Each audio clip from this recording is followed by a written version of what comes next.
Hi kiddos, it's Miss Groats. So we are working on day 4, the CER number 8 project selection.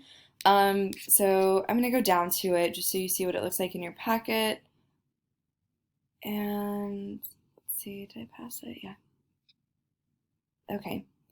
So for this CER, there's quite a lot that goes into this, and it covers a bunch of just different aspects of like the application of science in the medical field that we did not go over this year, and we won't really continue to go in this much depth.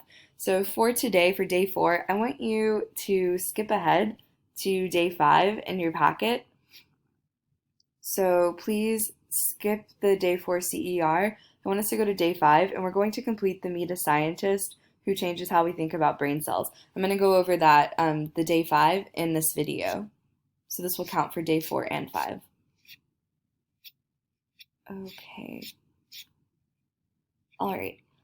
So this is my article, Meet a Scientist Who Changed How We Think About Brain Cells. So this is about Ben Bars, a neurobiologist. So he's a neuroscientist, that means that he studies the brain, and a biologist, that means that he studies life, who studied specialized brain cells called glial cells. I hope I'm saying that right. I'm going to go down to the questions at the end to see what they're asking me to do. So the first question I have to answer is, what types of cells make up your brain, spinal cord, and nerves? So it looks like I'm looking for 3 different types of cells. Maybe there's more than 3, maybe there's less than 3. I'll have to keep an eye out for that. So it was brain, spinal, and nerves. Number 2, how do cells in the nervous system work with cells in other systems of the body? Interesting. I remember learning that there were different systems of the body. To name a few of them, we learned about the digestive system, that was how we eat, the respiratory system, how we breathe, the circulatory system, our blood flow with our heart, and yeah, those were some of the systems that we went over earlier in the year. What do glial cells do? Well, I'm really curious to find out what a glial cell is because I have no idea, so that'll be a very interesting read. Um, Look at the diagram of brain cells. So I know I'm going to be looking at a diagram, doing some analyzing there. What do you think would happen? Okay, this means they want me to predict something, so I'm going to have to make an educated guess based off of the reading if there were no glial cells in your brain. All right, so I need to find out what glial cells are and what they do. Then I need to find out what would happen to my brain if I didn't have them. All right, I'm looking for this information as I read. Okay, whether or not you realize it, the cells in your body are constantly performing a range of tasks that help you live: transporting oxygen, allowing muscles to contract, fighting infection, carrying messages to and from the brain. Transporting means moving oxygen throughout your body. Allowing muscles to contract, that means to tighten. So if you were to kind of flex your arm and try to look like a bodybuilder who's like flexing, showing off their bicep, you're contracting your muscle when you do that. We contract our muscles all the time as we move. That's what allows us to move. And then fighting infection, and we're familiar with the rest of these. Okay.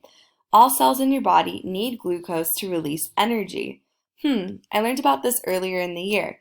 Glucose comes from starch after it breaks down, and it goes into the circulatory system and gets used up to make energy. I think it was with oxygen and something else, and amino acids, just with oxygen.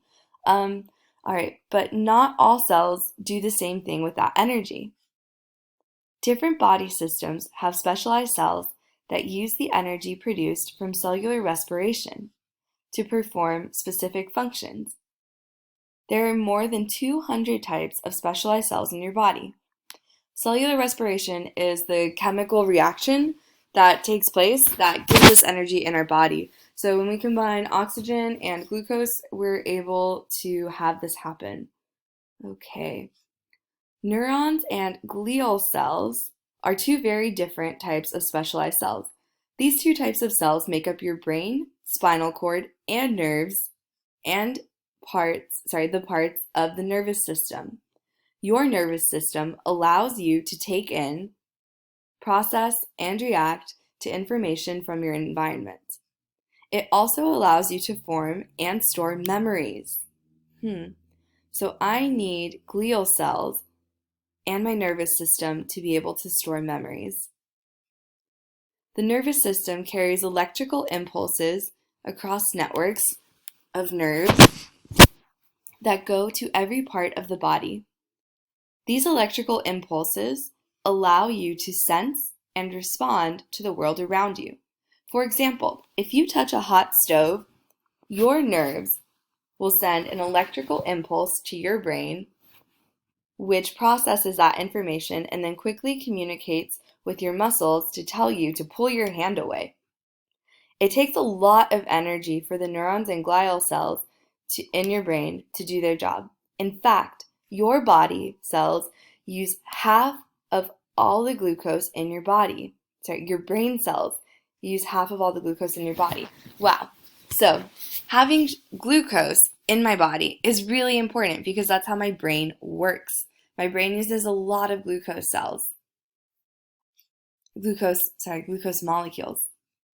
When neurons in your brain are damaged or die, they can no longer perform their functions. This can lead to nervous system diseases that affect a person's ability to move and think. We still don't know exactly what is happening with a person's cells when they get some of these diseases, but many scientists are studying diseases of the nervous system and trying to find cures. Dr. Ben Bars was one of those scientists. He became a neurobiologist, a scientist who studies the nervous system, to find out what causes nervous system diseases and how they can be cured. At this time, most neurobiologists were focusing on neurons, but Bars was interested in the role of the second type of brain cell, glial cells. So there were two types of cells in the brain, neurons and glial cells. When Bars started studying glial cells in the mid-1980s, that's about 40 years ago, or about 35 if it was the middle, most scientists thought that these cells did not have a very important role in the nervous system. People assumed that glial cells just filled the space between neurons and helped to clean up waste in the brain. Bars, however, dramatically changed the scientific community's understanding over multiple decades. He and his team of students discovered that glial cells, like neurons, can send their own electrical impulses and help to create connections between neurons by guiding neuron cells to come together. These connections, or places where neurons come together, are necessary for sending electrical impulses around the body. Glial cells also get rid of the spaces between neurons that are preventing signals from passing from one neuron to another. Even more importantly, Bars and his team gathered evidence that glial cells can start destroying neurons in the brain. This discovery was huge. Bars and his team concluded that these bad glial cells might cause some diseases of the nervous system.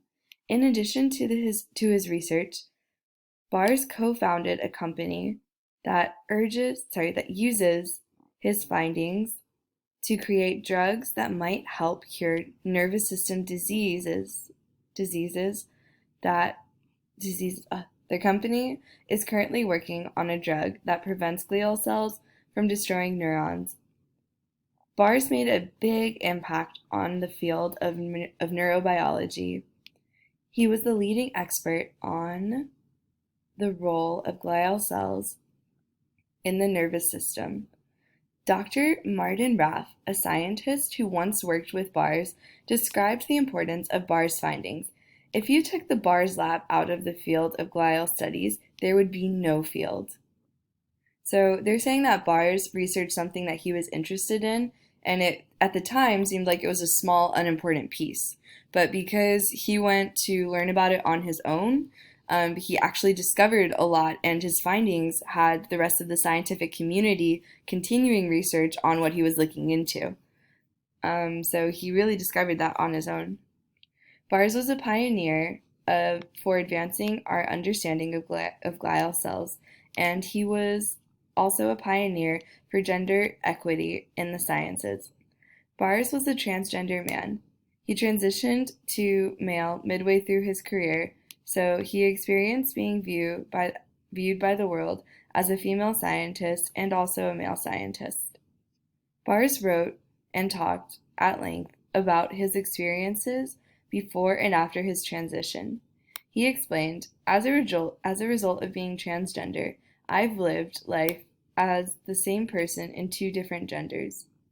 He said that he said that made him aware of how differently men and women are treated just based upon gender. Throughout his career, Bars aimed to help make science more supportive of the research and experiences of people of all genders and backgrounds. All right, so I'm analyzing the diagram on here.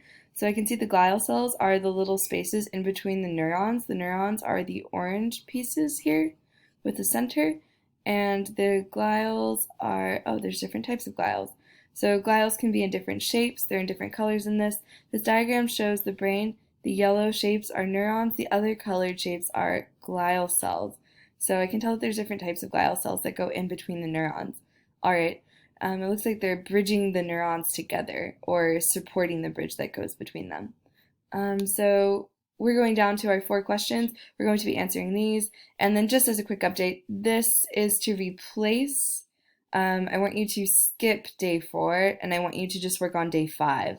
Yeah, so if you have your packet at home, go ahead and make those changes to it, please. If you have any questions at all, please feel free to reach out and call me. My phone number is 619 800 3017. So feel free to give me a call or you can message me on Dojo. That's all that I have for today, and bye!